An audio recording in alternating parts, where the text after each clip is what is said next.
feiras, ter a oportunidade de podermos estudar a palavra e, através dela, sermos fortalecidos todos os dias. Como nós temos estudado em Atos, né, desde o capítulo 1, temos visto a propagação da restauração, né, a propagação do reino, a propagação da mudança, da transformação. Vimos lá o capítulo 1, Jesus fazendo a promessa para os seus discípulos, né, a respeito de que eles seriam testemunhas essas, que não só em Jerusalém, Samaria, Judéia, mas até os confins da terra. Vimos capítulo 2, né, o derramar do Espírito, como Deus havia prometido lá uns 800 anos antes, por meio do profeta Joel. E vimos aqueles judeus helenistas, ao ouvirem a palavra sendo anunciada por parte de Pedro e dos 11, essa palavra sendo anunciada na língua deles materna, né? No chamado idioma materno, no dialeto materno, e eles ficaram impressionados. A partir daí, Pedro se levanta e começa a anunciar, né? E aí eles, ao ouvirem a palavra de Pedro, ao final lá, esteja absolutamente certa, pois toda a casa de Israel, que a este Jesus, que vós crucificaste, Deus o fez Senhor e Cristo, eles ficaram com o coração compungido. E aí Pedro, né, fizeram a pergunta a Pedro e aos outros, e ele falou, ó, arrependei-vos, cada um de vós seja batizado. E naquele dia houve um acréscimo de quase 3.000 pessoas.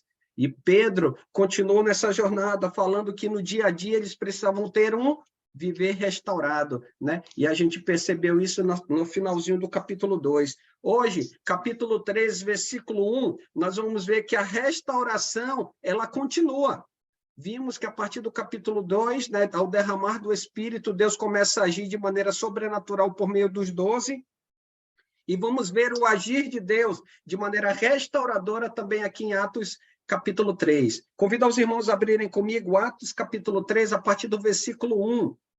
E aí, como nós vimos na semana passada, lá no capítulo 1, lá na primeira aula, né, versículo 8, Jesus diz, olha, e sereis minhas testemunhas aonde?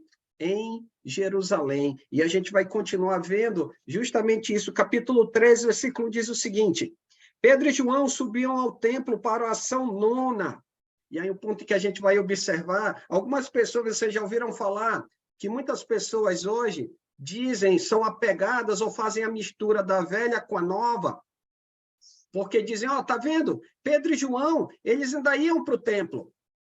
Pedro e João, junto com os outros, Paulo, todos eles tinham esse apego ao templo. Só que nesse momento aqui, pela proximidade, pelo derramar, pelo início, né, da nova aliança, a gente pode perceber que esses homens ainda não haviam compreendido o quê? A distinção, a diferença entre a questão do judaísmo, as práticas do judaísmo e a nova aliança.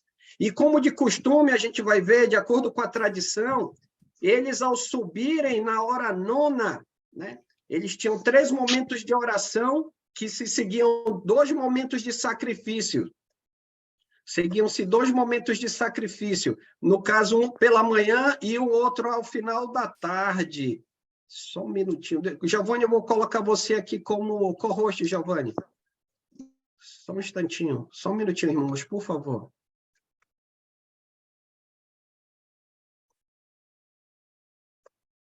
Pronto, Giovanni. Agradeço, mano. Vamos lá. E aí eles subiam ao templo, né, com a finalidade de orar. E aí a gente vai ver, ó, segundo a tradição, só passando aqui, segundo a tradição, eles tinham 3 momentos de oração. Pela manhã, à tarde, que seria a partir do meio-dia, e ao entardecer, ou em outras informações, em outros históricos, diz ao anoitecer. Então, seria, por exemplo, amanhã, cerca mais ou menos da 3ª hora, às 9 horas da manhã, à tarde, à 6ª hora, ou seja, o meio-dia, e ao entardecer, seria a 9ª hora, ou seja, a partir das 15 horas. E é justamente a informação que nós temos aqui em Atos capítulo 3, versículo 1, onde ele justamente, Pedro e João estavam se dirigindo, né, estavam indo na direção do templo com que finalidade? Com a finalidade de orar. Só para deixar claro aos irmãos, o horário da manhã, esse de cerca de mais ou menos 9 horas, e o do entardecer, eram os 2 horários no templo, onde era acompanhado de sacrifício. Então, era feito o sacrifício pela manhã e outro ao entardecer. E esses 2 momentos, seja pela manhã, seja ao entardecer, eles eram acompanhados de oração. O horário do meio-dia não havia sacrifício, mas era um momento que os judeus também se reuniam com a finalidade de orar. Lá em Salmos, capítulo 55, se você estiver anotando, Salmos 55, olha lá o que diz. Um salmo bem interessante, Salmo 55, versículo 16. Salmo 55, versículo 16 e 17. Diz assim a palavra do Senhor: Eu, porém, invocarei a Deus, e o Senhor me salvará. À tarde, pela manhã e ao meio-dia, farei as minhas queixas e lamentarei, e ele ouvirá a minha voz. Então, a gente pode ver que não era uma tradição recente, né? Essa tradição dos 3 horários não era um momento recente, isso já era antigo, lá na época ainda do chamado Reino Unido, né? Ou seja, ele não havia sido assim, dividido, né, entre norte e sul. E a gente pode perceber que isso já era uma tradição, né, estabelecida lá atrás. Um texto também aqui de Atos, capítulo 10, você também puder anotar ou quiser abrir, capítulo 10, versículo 9, diz assim a palavra do Senhor. Quando Pedro está lá em Jope, né, e antes de receber os emissários de Cornélio, capítulo 10, versículo 9, vamos ver um detalhe bem importante. Versículo 9. No dia seguinte, indo eles a caminho, e estando perto da cidade, subiu Pedro ao eirado, por volta de que hora? Por volta da hora sexta. Com que finalidade? Com a finalidade de orar. Então, olha só. Então, ele sobe para a parte, né, para o eirado, como se fosse, assim, usando um termo conhecido hoje, como se fosse para o terraço, para a laje, né, a parte de cima da casa, e ele vai para lá com que finalidade? Para orar. E que horas era? Meio-dia. Então, olha só. Então, a gente vê aqui, capítulo 3, versículo 1, ele e João indo ao templo para orar na hora 9ª, ou seja, ao final da tarde. E aqui no capítulo 10, versículo 9, ele indo, né, aliás, subindo até o telhado, a parte de cima, o terraço da casa, com a finalidade de orar. Então, era um costume, né, era um hábito, por parte de quem? Por parte dos judeus. Capítulo 3, versículo 2, continua dizendo o seguinte: era levado um homem coxo de nascença, o qual punham diariamente a porta do templo chamada Formosa. E aí um detalhe que a gente vai observar aqui para justamente enfatizar a restauração que vai acontecer aqui nesses primeiros 10 versículos, é que era colocado todos os dias. Quem? Um homem. Em que condição? Coxo. Coxo durante quanto tempo da sua vida? Durante toda a sua vida. E aí podemos ver que ele estava durante toda a sua vida nessa condição. Isso aqui é para justamente um detalhe, né? É para enfatizar a manifestação, a dimensão da restauração que estava prestes a acontecer. Ela estava prestes a acontecer. E ele era colocado todos os dias. Aí alguém pode perguntar, Sandro, mas ele era colocado na porta do templo, uma porta do templo chamada Formosa. Qual seria essa porta? Pelo menos tem 3 vertentes dessa ideia, né? Em relação a localização dessa porta. Eu não julguei no sentido importante, né, de valia, nós termos um entendimento. O ponto, ou a ideia que eu quero trazer aqui do versículo 2, é que aonde esse homem foi colocado, não era um local onde não havia fluxo de pessoa, não. A gente vai ver pelo propósito, pelo objetivo no qual ele era colocado lá, era justamente em razão do quê? Pela quantidade de pessoas que trafegava por aquela porta. Porque quanto mais pessoas passassem, era maior a possibilidade de ele obter, né, justamente aquilo que ele foi posto, né, com essa finalidade. Então, provavelmente essa porta ela tinha um grande fluxo de pessoas. Por isso ele era colocado justamente nela. O detalhe da porta, né, assim, a citação da porta é um detalhe, mas a ideia por detrás, pelo menos ao ler o texto e verificar como eu posso colocar assim, o fato de colocarem.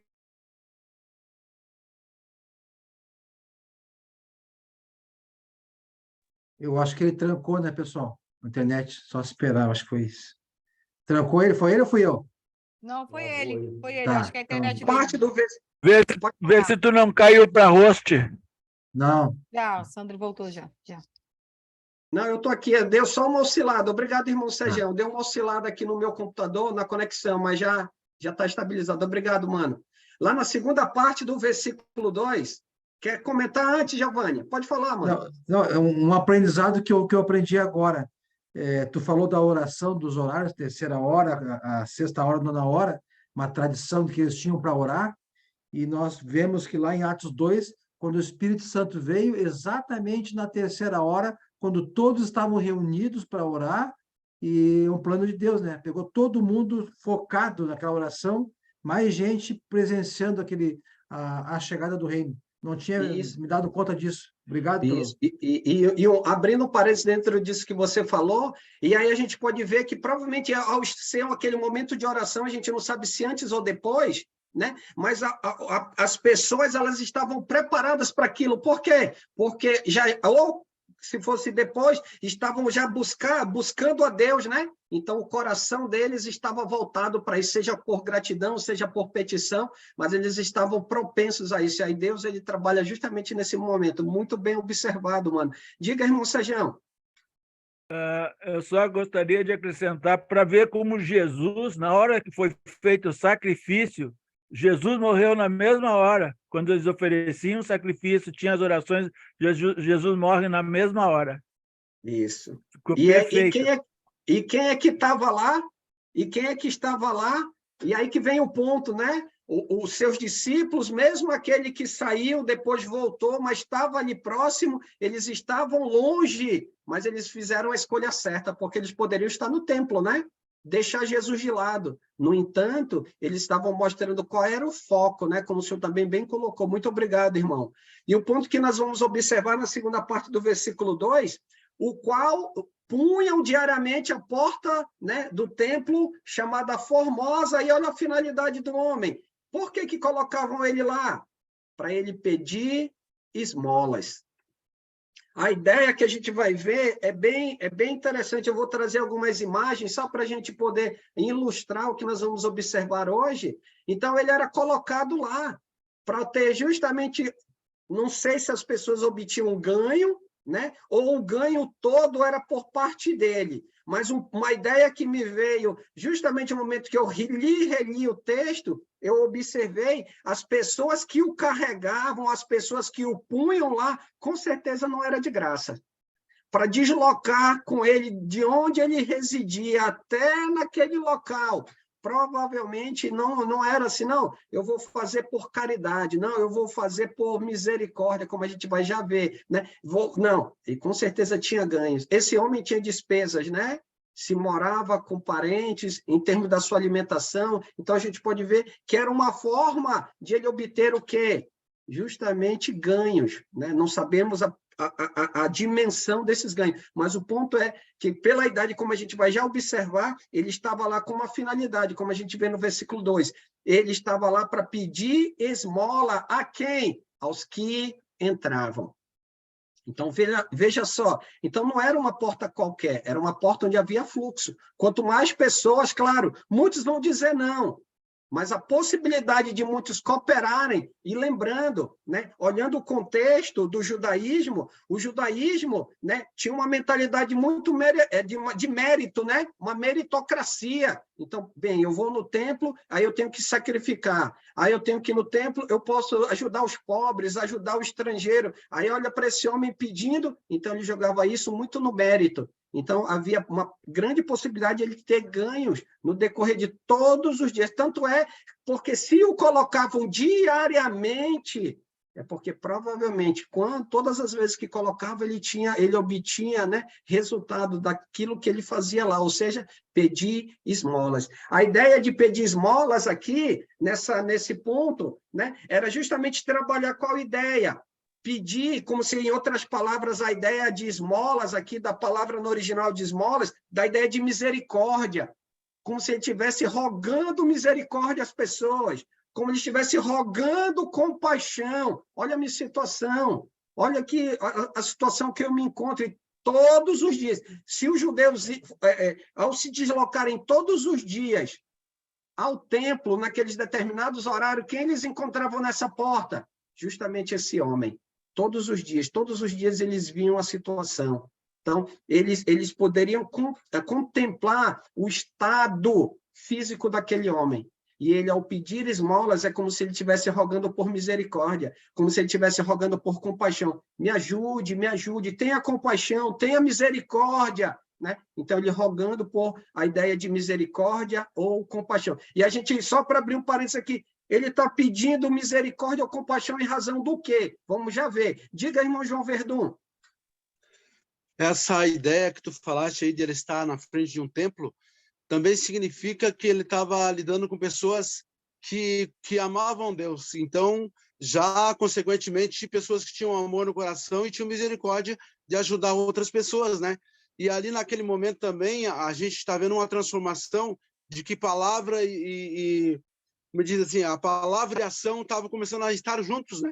Porque antes era sacrifício. Agora, o poder do Espírito Santo em fazer, através dos apóstolos, milagres. E hoje, para nós estamos no meio de pessoas necessitadas também de tudo quanto é coisa, de problema de doença, família. E se Deus está em nós, qual é nós não temos, né, hoje como fazer milagres, mas nós temos o dever de fazer o que Jesus disse, né? De pregar e ensinar tudo aquilo que ele ordenou. Então, cabe a cada um de nós aproveitar todos os momentos hoje, porque as pessoas estão pedindo socorro na nossa volta, né? Isso. E o ponto que nós vamos observar é, e por quê? Por que ele estava ali naquela determinada porta, no templo, naqueles horários, diariamente? Qual era a finalidade? Qual era a situação desse homem? Observe lá, capítulo 4, versículo 22. Um irmão ou uma irmã para ler para a gente, por favor. E por quê? Por que ele estava ali naquela porta, rogando por misericórdia, rogando por compaixão, né? A ideia da palavra esmola, né? E por que disso? Alguém pode ler para a gente? Capítulo 4, versículo 22. Ora, tinha ele mais de 40 anos, aquele em quem o operava essa cura milagrosa. Olha só. Há quanto tempo ele sofria disso? 40 anos. 40 anos. 40 anos. E para confortá-lo naquela situação, ele fazia o quê? Ele despertava, pedia compaixão, misericórdia das pessoas e obtinha o quê? Ganho financeiro. Mas justamente por quê? Porque ele estava provavelmente há mais de 40 anos sofrendo daquela situação, sem caminhar, sem locomover, dependente das pessoas levarem e trazerem e entendendo de maneira clara. Ao levar e a trazerem, provavelmente, ele não era, como eu comentei para os irmãos, provavelmente não era gratuito. Provavelmente ele pagava para essas pessoas o colocarem nessa situação. Então, olha o estado em que ele se encontrava. E a razão para ele trazer, de certa forma, eu vou colocar aqui entre parênteses, entre aspas, conforto, misericórdia, compaixão, era justamente obter por parte das pessoas, como o senhor bem colocou, irmão João Verdun, já que elas estavam indo em direção ao templo para orar, né, para levar sacrifícios, para colocar diante de Deus aquele momento que eles tinham no contexto ali, né? Pessoas que estavam com o coração propenso justamente a exercer o quê? Misericórdia e compaixão. Por isso, que independente de qual seja a porta que os homens tenham colocado, né? Mesmo com a informação, é porta X, Y, Z, não. O importante aqui é a ideia de fluxo, justamente em razão do quê? Da quantidade de recursos que ele poderia arrecadar naqueles momentos que o colocavam aonde? Lá na porta. Vamos continuar. Versículo 3. Diz assim a palavra do Senhor: vendo ele a Pedro e João que iam entrar no templo, implorava que lhe dessem uma esmola. E olha só, ele viu Quem foi que viu? O homem. Viu a quem? Viu a Pedro e a João. Ele olhou para os dois. A gente pode ver que Lucas deixa isso registrado justamente por quê? Porque a iniciativa foi da parte de quem? A iniciativa foi da parte dos homens. Quem é que estava rogando misericórdia? Quem é que estava rogando compaixão? O homem, né? Aquele coxo de nascença. E olha o termo que ele usa, né? Versículo 3. Implorava que lhe dessem uma esmola. Lembra lá quando eu trabalhei no versículo anterior a ideia de esmola, misericórdia ou compaixão? Então, olha só, é como se ele dissesse, eu quero só um pouco, né? Só um pouco, assim, que seja uma moeda a de menos valor possível, mas me deem uma, né? Ajam comigo com um pouco de misericórdia, ajam para comigo com um pouco de compaixão. E o que a gente vai ver? Pedro e João, né? Versículo 4, Pedro, quando esse homem, ao olhar para eles e ao implorar diretamente, olhando para eles, né? Quando a gente vê lá, vendo ele olhou fixamente para Pedro e João e implora pelo um pouco de misericórdia, um pouco de compaixão. Versículo 4, Pedro fintando juntamente com João. Então, ele olhou fixo para aquele homem. Ele estava olhando para eles, ele chama a atenção de Pedro e João, ele coloca sobre Pedro e João a sua expectativa, né? Eu quero um pouco de misericórdia, eu quero um pouco de compaixão. E aí ele olha, e olha o que Pedro diz para ele, versículo 4, e disse, olha para nós. Que talvez ele, ao pedir, pode ter ficado cabisbaixo, olhando para baixo, com a mão estendida, aguardando o quê? A moeda. Ou ouvir o barulho num determinado local à sua frente, um pedaço de tecido, e aí a pessoa ia e colocava o quê? A moeda. Então, ele ficou de cabeça baixa, aguardando justamente o quê? Aquela pequena esmola, aquele pequeno ato de misericórdia ou compaixão. Só que um ponto que a gente vai observar, qual era a expectativa desse homem? Versículo 5. Qual era a expectativa dele? Ao pedir uma pequena esmola, versículo 5, olha a expectativa dele. Ele os olhava atentamente, esperando receber alguma coisa. Trazendo para o nosso contexto hoje, quantas e quantas pessoas que não conhecem, que não estão debaixo da restauração de Jesus, estão buscando sinais, estão buscando prosperidade, estão buscando mistério, revelação, né? Estão buscando algo físico, algo sobrenatural. Mas a gente vai ver que a restauração, ela não vem para atender a perspectiva do homem. Bem, eu vou buscar Jesus porque eu quero ter um pouco mais de cabelo. Não, eu vou buscar Jesus porque eu quero ficar mais jovem. Não. A restauração, ela não vem para atender uma expectativa do homem, física, natural, não. Ela vem para ir além daquilo que nós esperamos. O que esse homem esperava? Um pouco de misericórdia, um pouco de compaixão manifesta através daquela esmola. E o que Deus vai preparar para ele? Vai ser só um pouco? Não. Então, um ponto que a gente pode observar hoje, as pessoas, ao estarem buscando isso ou aquilo, que fora do contexto daquilo que Deus está pronto a oferecer por meio da restauração bíblica, elas precisam ser ensinadas.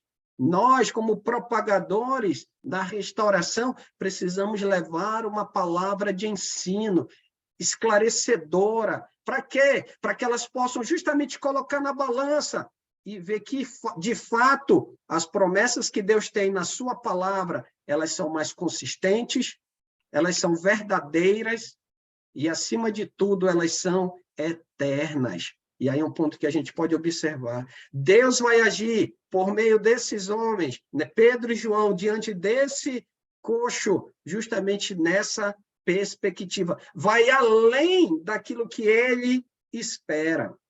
Ou seja, o que ele esperava? Como eu disse anteriormente, ou ouvir o barulho das moedas, ou da moeda, daquela pequena moeda que seja.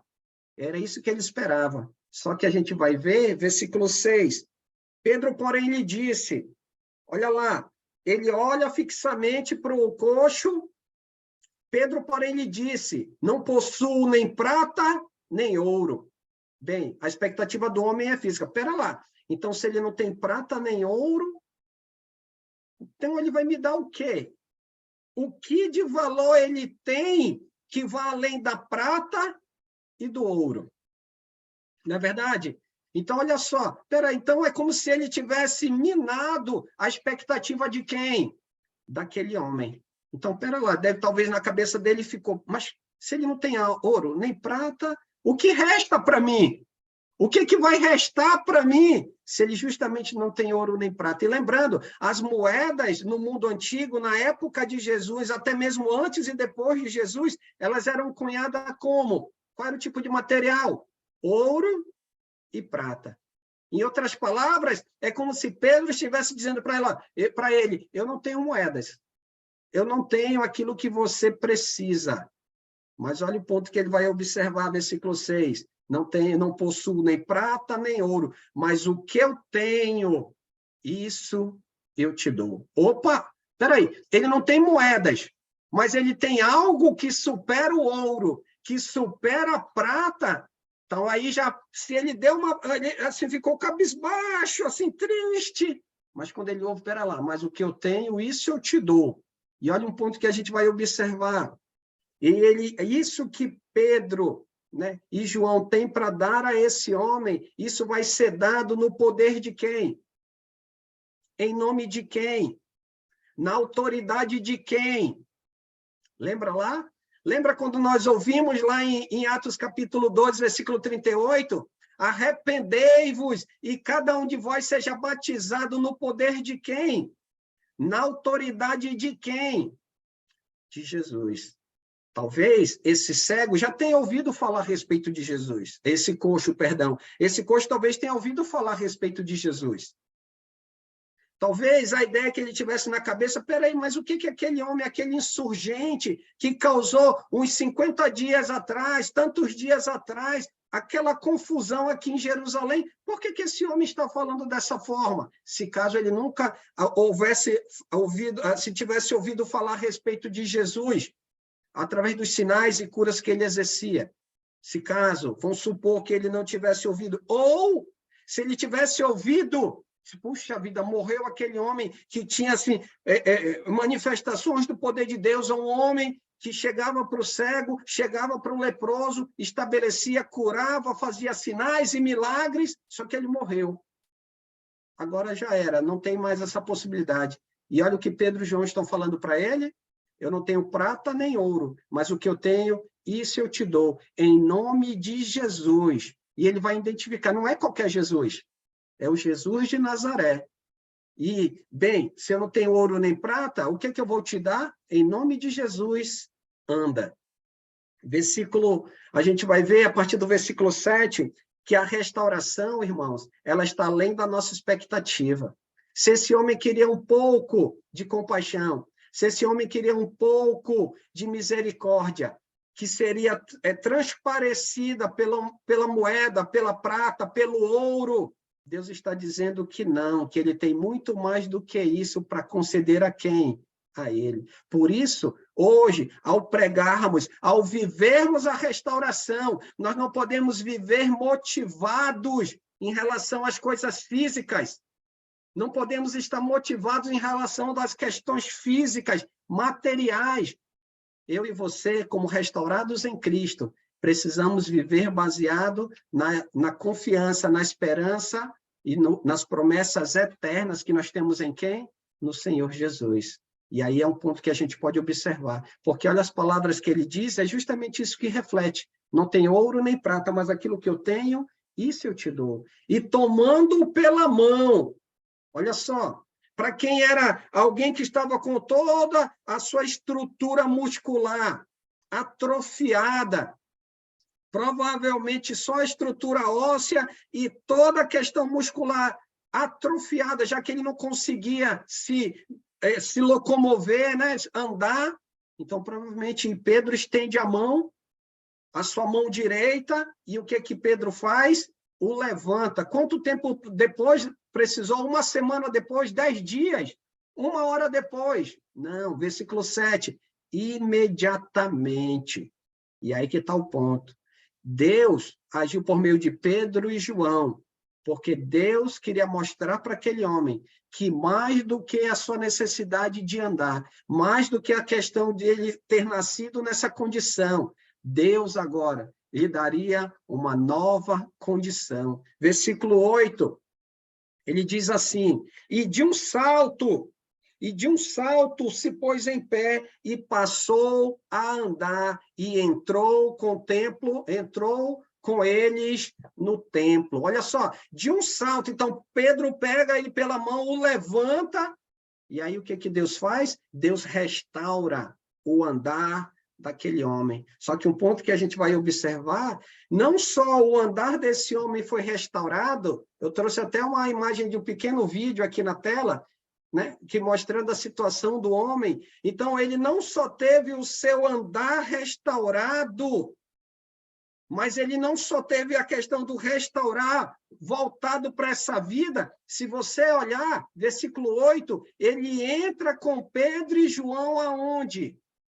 No templo. Ele vai buscar quem? A Deus. Olha só, então Deus, quando restaura, ele não restaura para que finquemos as nossas raízes nessa questão material e física. Deus, quando vem com a sua restauração, quando ele restaura aqueles que têm fé obediente no seu ensino, na sua palavra, é para que a gente faça com que a nossa vida agora restaurada, ela se volte para quem? Ela se volte para o Senhor. E Deus trabalhou justamente com essa finalidade na vida de quem? Daquele homem. E olha só, ele entra no templo, qual era a finalidade? Versículo 1, de Pedro e João ao irem no templo, orar. Então, ele ao ir com Pedro e João ao templo, qual era a finalidade desse homem? Era continuar pedindo esmolas? Era continuar se conformando com ouro e com prata? Não.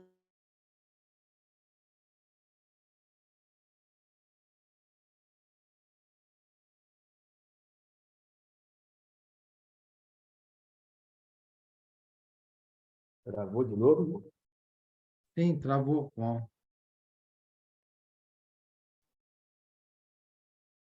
Trancou ali.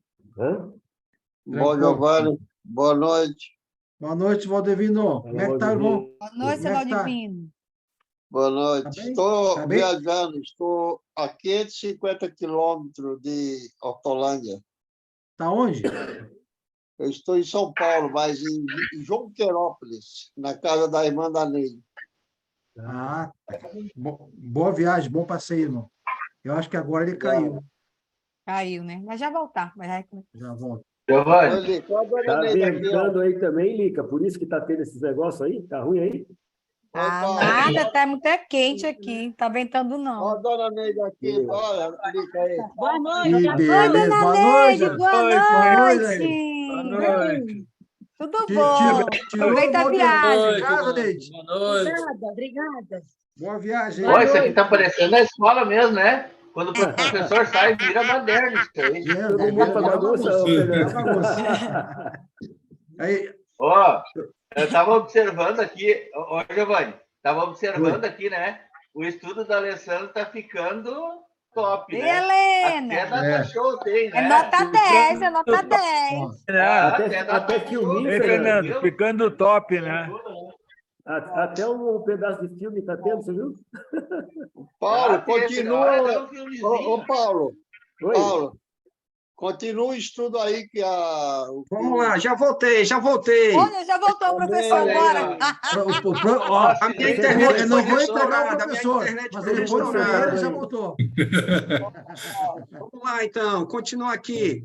E aí, aquele homem, então, viu que a sua condição física, né, de ser restaurado, ela não se limitava só à questão física natural, mas Deus, ao fazer aquilo em relação a ele, queria o quê? Queria mais. E aí o que a gente também percebe, acompanhe comigo aqui no versículo 9, viu todo o povo andar e a louvar a quem? A Deus. Então, Deus, né, aliás, o povo, ao vê-lo restaurado, viu ele em que condição agora? Andando, tendo a sua saúde estabelecida, só que ele estava à toa, Não, ele estava louvando a quem? Ele estava louvando a Deus. E aí é um ponto que precisamos observar. Ao termo sobre a nossa vida, a restauração, ela não é por um acaso, ela não é para atender a nossa expectativa, mas ela é para justamente nos aproximar, para que eu e você e todos aqueles que ouvirem e obedecerem a palavra restauradora possam se submeter em obediência, louvando, buscando a quem? Aquele que é o autor da restauração, ou seja, buscar obedecer a quem? A Deus. E pode falar, Renato. É a Geis, eu acho. Boa noite. Ah, Estão me ouvindo? Estou assim, meu estamos irmão. ouvindo. Não acionou aqui, não vi ficar redondinho aqui. Eu fui ensinado assim, 15 anos atrás, me botaram assim, abrir a Bíblia, Atos 1, 2, 3. Chegou nesse capítulo 3, tem uma coisa muito importante aí. A fé, hoje, comparando com hoje, o cadeirante chega na igreja, né? E ele lá é o contrário, né? Ele dá dinheiro, ele faz tudo, coloca a mão em cima dele, ou se não oram assim para ele ser curado. Essa cura não vem. E aí ele diz para o cadeirante: você não teve fé, porque você não tem fé. Isso aconteceu comigo, não em cadeira de roda, mas em candomblé, espiritismo. Mas você não tem fé, porque você não fala, não evolui, não cai. Já crente, rodar em monte, você não cai, que você é duro, você não tem fé. Acusa, né, o coitado que já está lá, no caso, na cadeira de roda, porque a cura dele não veio porque ele não teve fé. E essa passagem quebra isso aí. Ele não esperava a cura, ele não esperava nada, a fé dele era zero nesse ponto aí.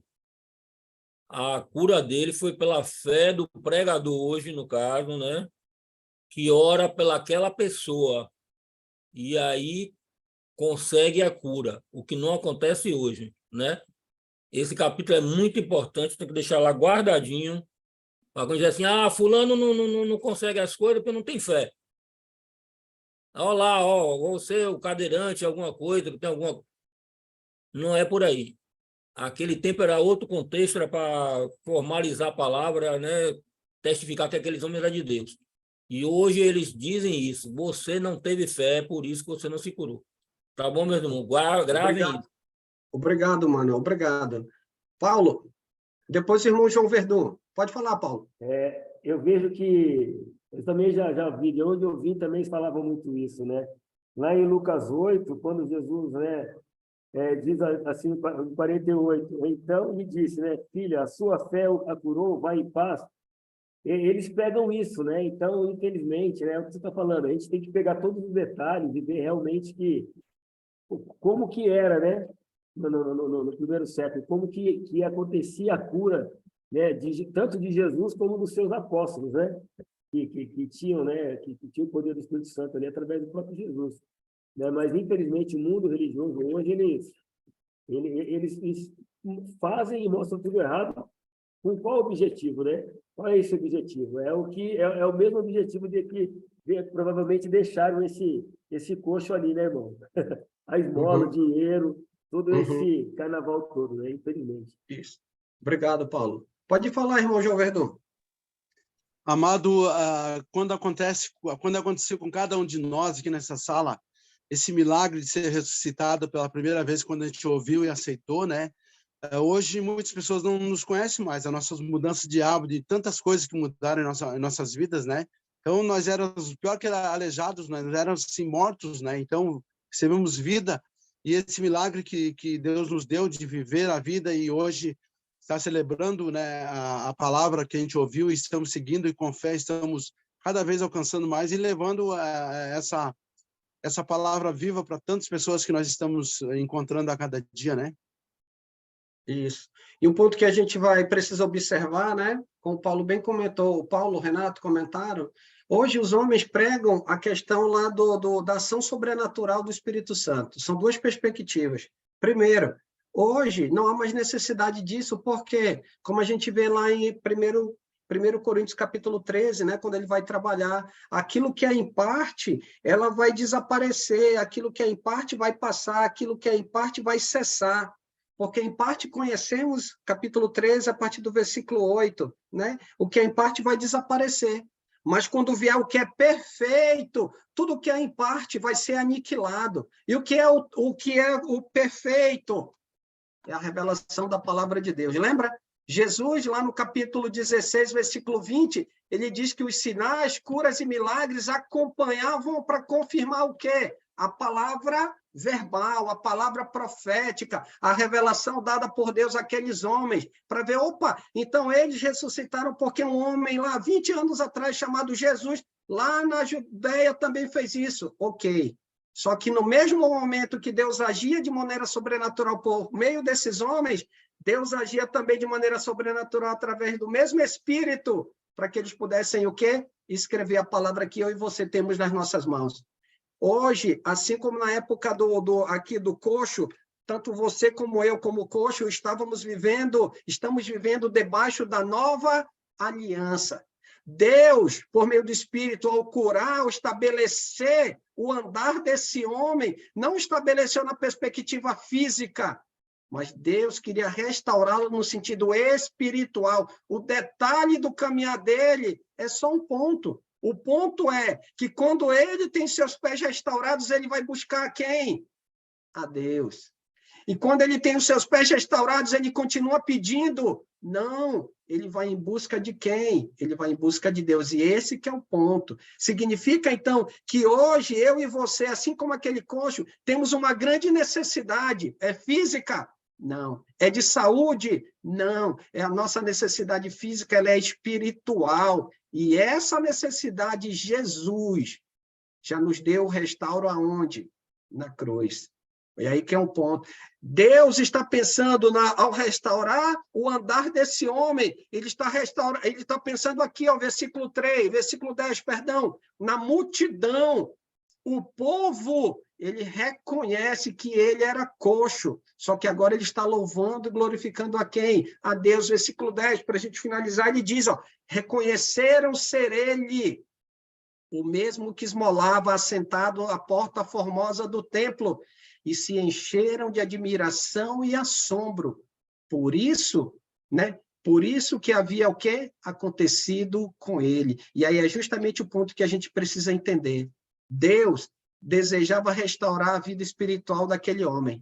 Deus estava disposto a restaurar a vida de quem? Daquela multidão que estava lá perto. Deus hoje não só quer nos manter, eu e você hoje, como discípulos de Jesus, debaixo da sua restauração, mas Deus também quer que eu e você propaguemos, levemos a palavra restauradora, que nós possamos orientar as pessoas, como você bem colocou, Renato, ao saírem, né, dessa escravidão de pensamento, dessa escravidão no sentido de pensar, não acontece isso porque você não tem fé em Deus, não acontece isso porque você não dá o dízimo, não acontece isso porque essa não é a palavra da revelação de Deus. Não. A perspectiva de Deus hoje, assim como na época de Atos, era pensando na condição espiritual de quem? Daquelas pessoas. Diga, Giovanni.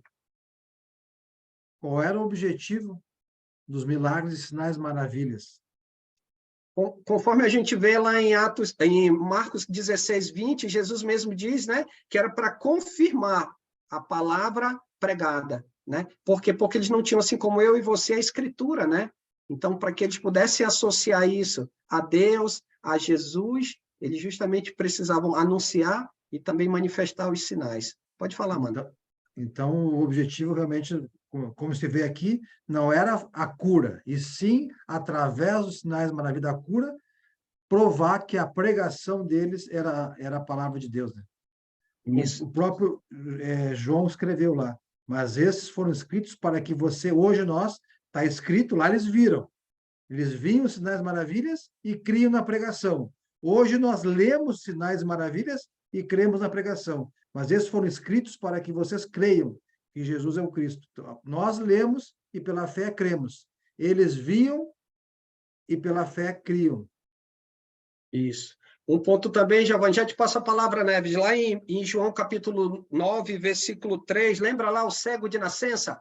Quem foi que pecou? Ele ou seus pais? Aí, versículo 3, Jesus diz lá no finalzinho, não foi ele nem os seus pais, mas foi para que se manifeste nele o quê? A obra de Deus.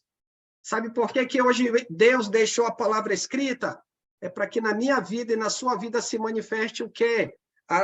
As obras de Deus. Que obra maior que Deus pode fazer na vida do homem do que perdoá-lo dos seus pecados e fazer com que o seu Espírito habite em nossas vidas e nos ajude dia a dia no caminhar, na fé prática, para que nos tornemos pessoas restauradas dentro da comunhão restauradora do Senhor, não é verdade? Olha que obra maravilhosa. E o que adianta ter um braço sendo restabelecido se no coração não habita o Espírito Santo de Deus? O que adianta ter um andar restaurado se não tem na sua vida o Espírito Santo de Deus e a esperança da vida eterna por meio da palavra restauradora de Jesus? O que adianta?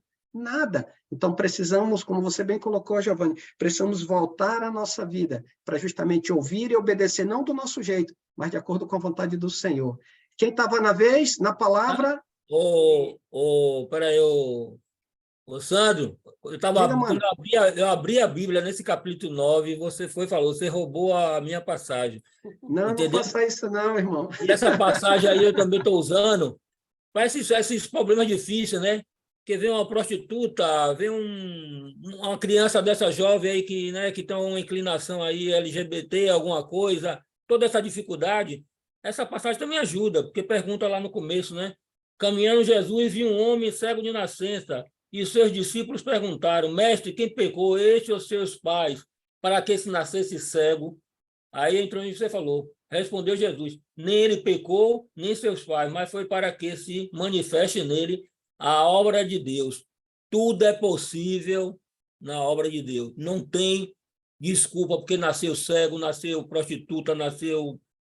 Não quero falar mais coisas daqui, entendeu? Mas cada um está pensando. Nessa passagem, também está arriscado aqui. Fala aí, Neves. É o Neves. Diga, Neves. O Alessandro falou o versículo que eu ia falar também, mas olha aí, só ó. para fechar. Aqui, esse Wi-Fi não cai, não. O Wi-Fi do Espírito aqui, a gente está na mesma conexão aqui, ó. Tava. Alessandro, só para fechar essa ideia, né? No versículo 4, ele fala o seguinte, ó, enquanto é dia, precisamos realizar a obra daquele que me enviou, né? Isso. E é o que nós precisamos fazer hoje, né? Nós precisamos realizar a obra, né, de Jesus, a obra de que Deus, né, nos designa, né? É a nossa missão hoje, né? Isso mesmo. E aí eu vou tomar a sua palavra, é a do Renato, que depois do 13 eu ia completar com o versículo 4. Olha aí, essa conexão é muito boa. Diga, Giovanni. Opa, tá acionado aqui, vou desligar. Não, tranquilo.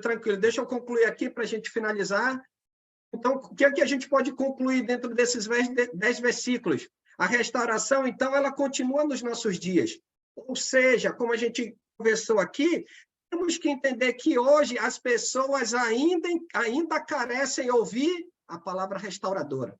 Tem tantas mensagens sendo anunciadas, de mistério, de profecia, de milagre, de prosperidade, né? De austeridade. Os homens, ao invés de buscarem, como você bem colocou, Renato, aqueles que carecem, né? Como Jesus veio. Olha, eu não vim para os sãos, eu vim para os doentes. Misericórdia quero e não holocausto. Então, precisamos buscar fazer isso. Precisamos levar a palavra restauradora, precisamos levar o conhecimento da palavra e deixar claro, né, que as pessoas, ao ouvirem, elas precisam buscar não algo físico, não ouro, não prata, né, não uma cura física, mas precisamos nos estabelecer dentro da restauração espiritual.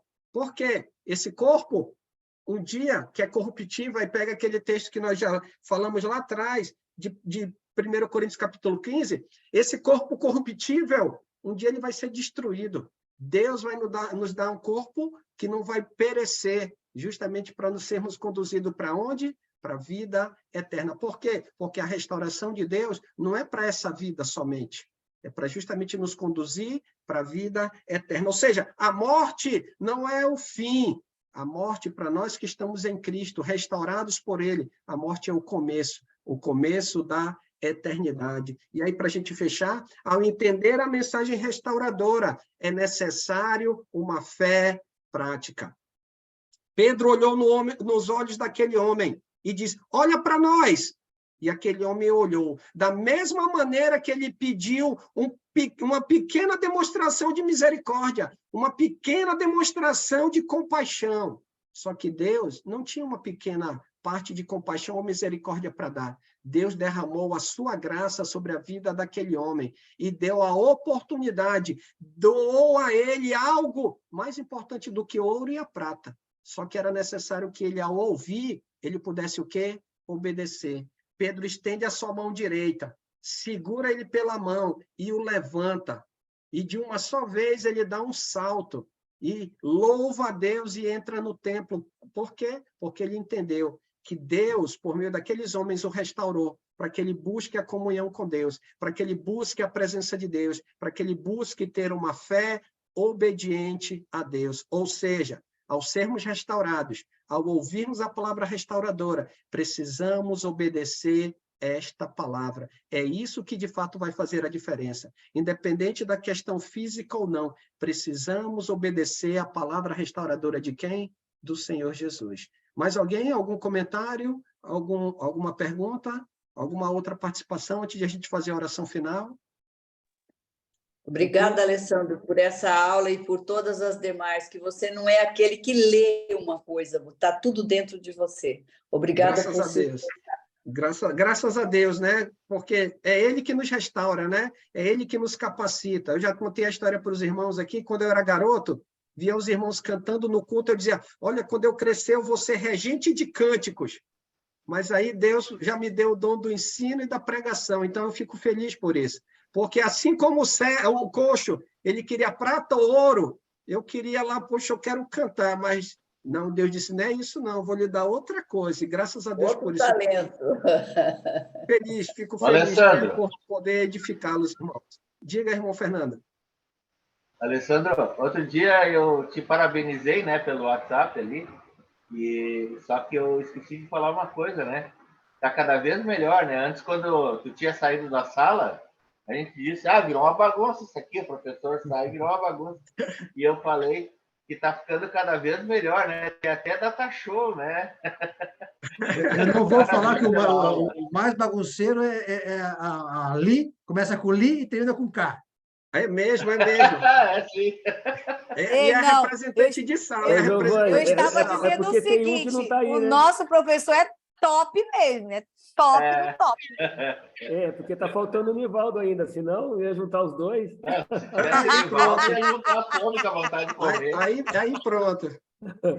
Irmãos, antes da oração, meu PC. Eu ia pedir para você mesmo, na oração, orar pela Silvana também, Tá. De ontem, né? E Sim, eu quero agradecer a também, Silvana. Alessandro. Isso, só agradecer o Alessandro, que além de ser um excelente professor, ele nos motiva também a estar sempre participando com ele aos domingos. Né? Eu louvo a Deus pela tua vida, irmão. Às vezes eu mando mensagem para você também. Né? Eu vi que o Pedro Augusto está na sala também, o irmãozão aqui de São José, começou as lives dele ontem. Também que Deus continue abençoando ele nessa iniciativa que ele teve. Não sei se você viu ele aí, Giovanni. Sim, eu conversei com ele, isso que eu ia falar agora, apresentar para vocês, o irmão Pedro Augusto de São José dos Campos.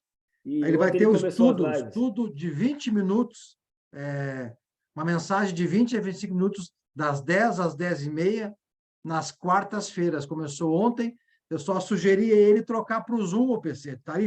Então, ele está ali. Então, eu não sei se vai ser só meia hora, né, Giovanni? Como o irmão lá falou, provavelmente mas vai ser até esse